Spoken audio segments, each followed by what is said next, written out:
Think about the stiff lungs. And when you're trying to breathe in, you're trying to stretch them, and they're going, I don't want to stretch. We have what are called J receptors in our lungs. They're stretch receptors. We also have baroreceptors. So as we change the pressure, the air pressure within the lungs, the baroreceptors are kicking in, and they're saying, okay, we're not going to let the pressure inside the lungs, as far as the volume of air coming in and stretching the lungs, go too much before we'll say, we're going to force a contraction. With the J receptors, those are now sitting in stiff lung tissue from your fibrosis.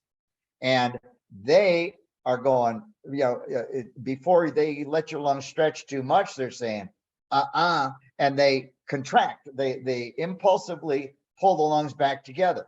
That generates this reactive cough.